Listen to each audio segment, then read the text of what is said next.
في الجزء الأول من الرحلة تمكنا من الوصول إلى قرية الكنوز المخفية. قمنا باجتماع طارئ مع مرشدنا الذي حكى لنا قصصا عجيبة كانت قد حدثت في القرية من قبل، كما أرشدنا إلى أماكن الكنوز المتعلقة بهذه القصص. بعد البحث في الموضوع أخبرنا السكان عن مدينة أثرية مدفونة تحت الأرض، والتي لا تبعد كثيرا عن القرية.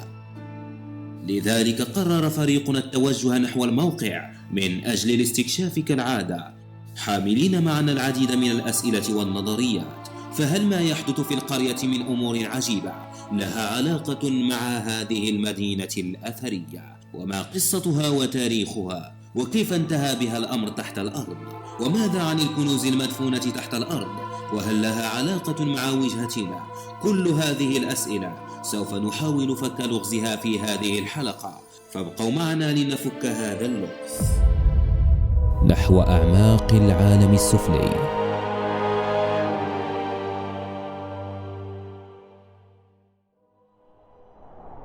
قضينا الليلة هنا في القرية لأخذ قسط من الراحة، وأيضا من أجل التحقق وجمع المعلومات التي ستفيدنا.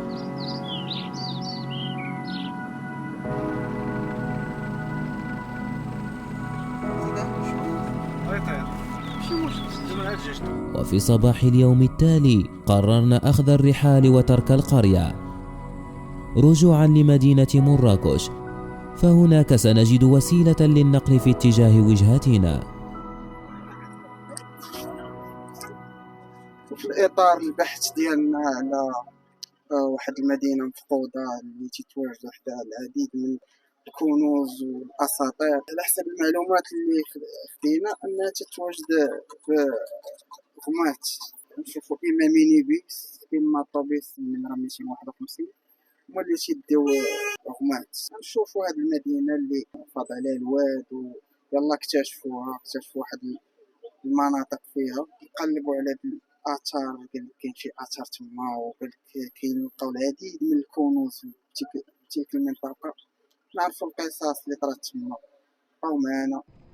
تقع أطلال المدينة المفقودة بجماعة أغمات، وهي منطقة مغربية تاريخية عريقة تنتمي لإقليم الحوز. وحسب ما يقول بعض العارفين بتاريخ المنطقة أن أغمات منطقة منسية تقع على سفح جبال الأطلس الصغير، كانت أول عاصمة لدولة المرابطين، بعدما أخذ يوسف بن تشفين قرار تبديل العاصمة من أغمات إلى مراكش.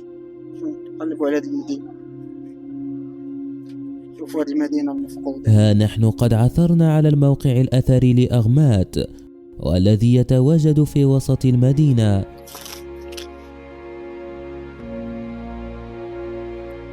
توجهنا لاكتشاف المكان ومعرفة علاقته بقرية الكنوز.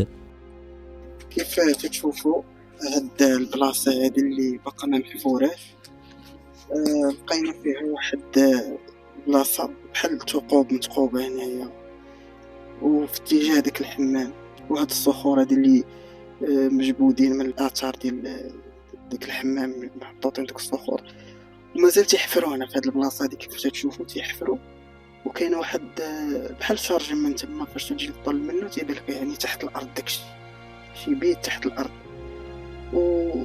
وهادشي قال لك كانوا الناس المنطقة عارفينه من 2005، ولكن ما عندهمش عليه معلومات. تجاو السلطات هما اللي جاو اكتشفوا هاد المنطقة، ومن بعد ما جاو تيصاوبوا الطريق هادي عادوا اتضح لهم انها واحد المدينة اللي كبيرة. وها نحن نتوجه إلى أطلال يعود تاريخ هندستها المعمارية للقرن التاسع ميلادي. فهل رحلتنا هذه نحو الماضي المنسي ستجيب عن ألغاز حاضرنا؟ احنا وصلنا للمنطقة ديال المدينة المفقودة. شوفوا معي بعد الديكور. يعود تاريخ هذا الحمام للعصر الوسيط، والذي كان مغمورا بكامله تحت التراب كما يبدو في اللافتة. وفي مدخل الحمام شاهدنا زخرفات نافورة لها 8 زوايا، بأشكال معمارية ذات طابع أندلسي. وللحمام مدخل تم ترميمه سنة 2005. دخلنا الحمام المكون من 3 غرف المتفاوتة الحرارة والمتصلة فيما بينها. الغرفة الخارجية هي الأقل حرارة، بينما الغرفة الوسطى متوسطة الحرارة، وأما الأخيرة فهي الأشد سخونة، بحيث أنها تحتوي على الموقد بالإضافة إلى صهريج المياه الساخنة. وأيضا يوجد في آخر الغرفة مكان للوضوء. نلاحظ أن هذا الحمام له تصميم معماري يعبر عن إبداع الحرفيين في زمانه، مع تقنيات معقدة للإضاءة وصرف المياه. كما تشوفوا في هذا الموقع الأثري، قال لك هذا واحد المسجد كان هنايا اللي نقبوا عليه ولقاوه.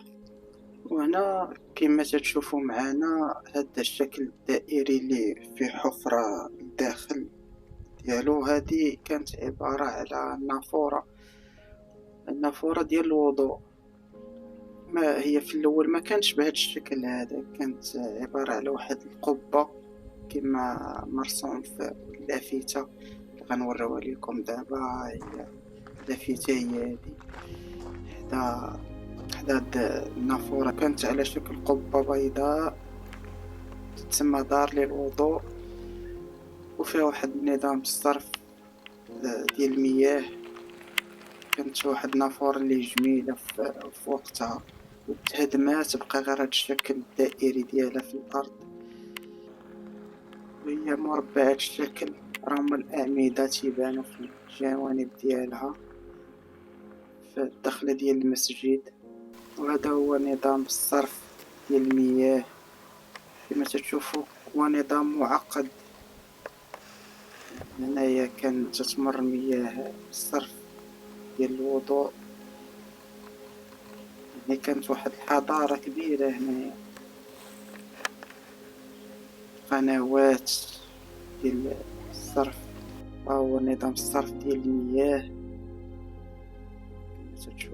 على حسب البلاكة هنا اللي كاتبين، قالك أن فاش بانت هاد الآثار هادي خداو واحد القطع منه السكان ديال المنطقة استخدموهم في البناء وهداك الشي ديالهم في العيش. الخريطة ديال المسجد كيفاش داير فيه هذيك الأعمدة، وكما تشوفوا الأعمدة ديالو بحال المسجد اللي في الكتبية اللي بمراكش شبيه ليه، نفس الشكل نفس التصميم نفس الحجم. يعني أن الناس اللي بناو هذا المسجد هما الناس اللي بناو الكتبية، مسجد الكتبية، والله أعلم. يعني هذه غير نظرة ديالي، ومازال بزاف ديال الآثار في الجهة الأخرى. نمشيو نشوفو إلا لقينا كيفاش ندخلو، غادي ندخلو داكشي تحت الأرض، حيت هاد البلاصة معروفة أن الوديان تيحملو تيهجم. وفي واحد الوقت جا شي طوفان كبير وغطى هاد المنطقة كاملة، وبقات هاد الآثار يلاه بانت في هاد الآونة الأخيرة. بقى كلشي تحت الدراسة، باقيين تيدرسو هاد الآثار. هذا البلاصة هادي يلاه تينقبوا عليها، باقي ما كملوهاش في التنقيب. أنا ندخل ليها نهبط. وكيف تتشوفوا هنا كاين هاد السور، هذا راه كان السور عالي، كان في الراس ديالو. هذا كان حنا دابا جينا من الفوق ديالو، هادشي كامل عمر بالغيس. كما تتشوفوا باقيين تيحفروا هنا الحفير. وكيف قال لنا هذاك العساس اللي مكلف هنا، الا تقد هاد المنطقه خطيره تقد تهود بك. وانتم تتشوفوا هنايا كاين واحد بحال الشرجم المدخل هنايا. هذا هو المدخل، كان شي شرجم هنا بحال شرجم باقيين تيحفروا عليه. الحجر قديم، حجر احمر. كان قال لنا السيد اللي هنايا، قالك ان هذه المنطقه كانوا الناس ساكنين قبل ما تبنى مراكش، وكان ديما تيجيهم الفيضان، الواد تيجي من الجبال من فوق. بان لهم ان هذه المنطقه ما غيقدوش يعيشوا فيها، وانتقلوا لمراكش. هذه كانت هي المدينه الاولى، سميتها غمات القديمه. هي هذول البقايا اللي تحت الارض، راه مدينه كامله تحت الارض بالمسجد بالقصر. كاين واحد القصر اللي هي مازال هادشي ما تحلش في العموم، باقي في الدراسة وباقي. فحسب ما كشفه الباحثون والمؤرخون عن المنطقة، فهذه الأطلال تعود لحقبة المرابطين، وكانت أغمات عاصمة لهم. المهم هادشي علاش يقولوا الناس بسبب الأساطير على هاد المناطق، من هاد النواحي هادي، أن كاين كنوز، تيلقاو كنوز وتيبان لهم بزاف ديال الحوايج خارقة عن الطبيعة، خصوصا بالليل. حنا مازال غنمشيو نبحثو يعني. والدليل ديال أن هاد الهضرة بصح هو هادشي اللي تتشوفو هنا. يعني كانوا ناس هنا من قديم وهاجروا مشاو مناطق أخرى حيت على حسب الظروف ديال الطبيعة.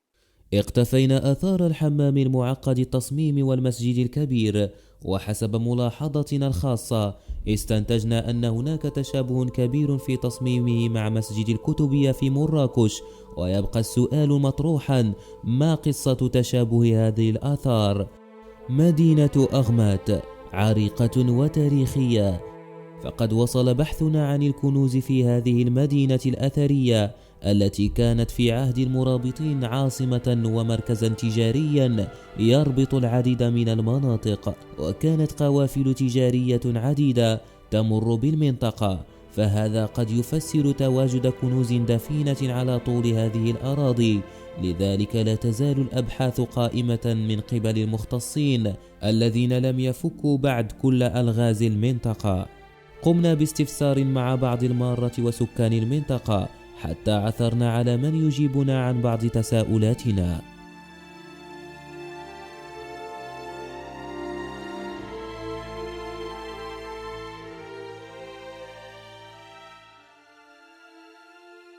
كيف شفتوا خوتي ديك المدينة الأثرية اللي لقينا تيديروا على التنقيب، عندها علاقة مع هاد السيد اللي سميتو سي محمد عبد الجليل بن محمد ويحلان. وجينا دخلنا لهاد السيد هذا، هما كما تشوفوا الكبوره ديالو كيف وريناكم. نتوما هما القائمين على هاد يعني انا 17 عام هذه قبل هذا الدرع، 17 ولا 18 عام قبل هذا الدرع هكا تبارك الله.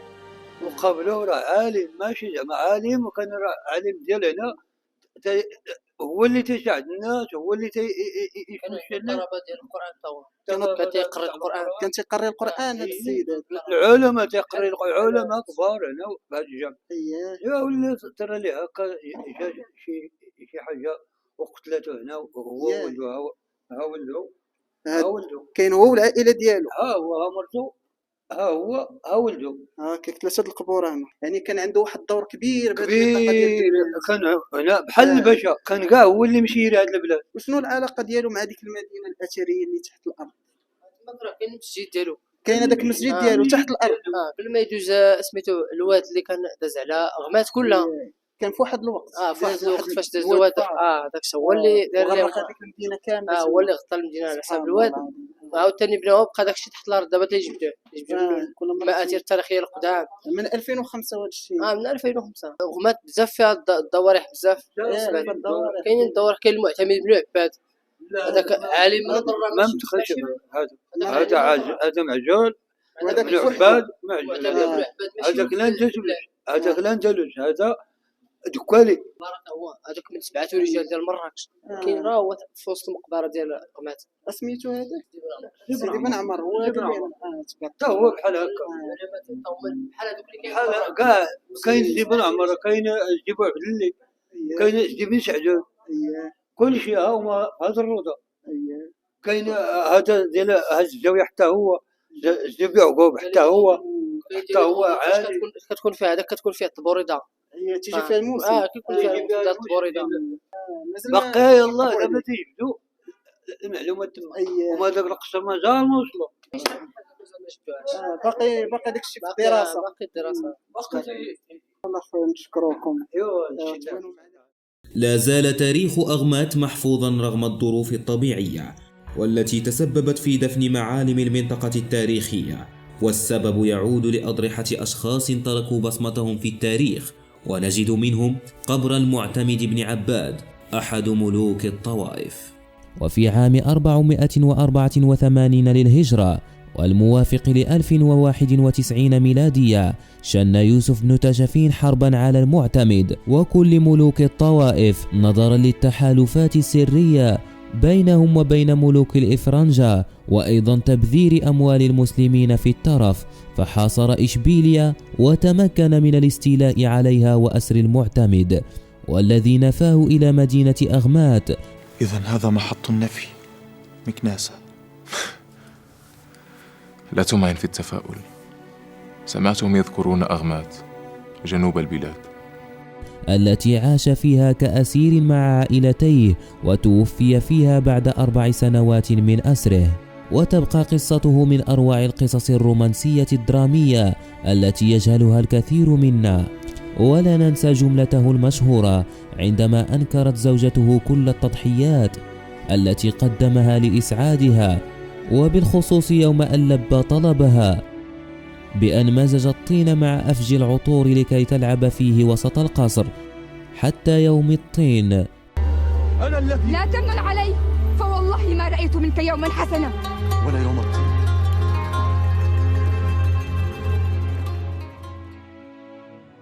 ولا يزال ضريحه هنا هو وزوجته.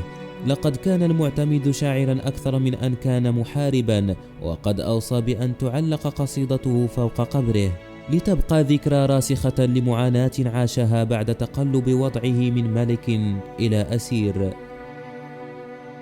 وهو يرثي نفسه بأبيات أمر أن تكتب على قبره عند وفاته: قبر الغريب سقاك الرائح الغادي، حقا ظفرت بأشلاء ابن عبادي، بالحلم بالعلم بالنعمى إذا اتصلت، بالخصب إذا أجدبوا بالري للصادي، بالطاعن الضارب الرامي إذا اقتتلوا، بالموت أحمر بالضرغامة العادي، بالدهر في نقم بالبحر في نعم، بالبدر في ظلم بالصدر في النادي. نعم هو الحق وافاني به قدر من السماء فوافاني لميعادي، ولم أكن قبل ذاك النعش أعلمه أن الجبال تهادى فوق أعوادي. كفاك فارفق بما استودعت من كرم، رواك كل قطوب البرق رعادي. يبكي أخاه الذي غيبت وابله تحت الصفيح بدمع رائح غادي، حتى يجودك دمع الطل منهمرا من أعين الزهر لم تبخل بإسعادي. ولا تزال صلاة الله دائمة على دفينك لا تحصى بتعدادي.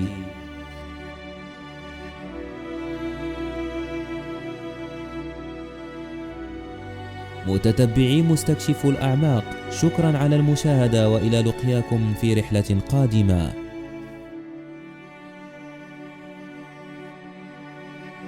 لا تنسوا دعم فريقنا بالاشتراك في القناة ومشاركة الفيديو والضغط على زر الإعجاب ليصلكم جديدنا. إلى هنا شكرا على حسن المتابعة، نلقاكم في رحلة قادمة بإذن الله تعالى نحو أعماق العالم السفلي. كانت هذه وقفة مع القصة الجميلة للمعتمد بن عباد من أجل التعريف بالمنطقة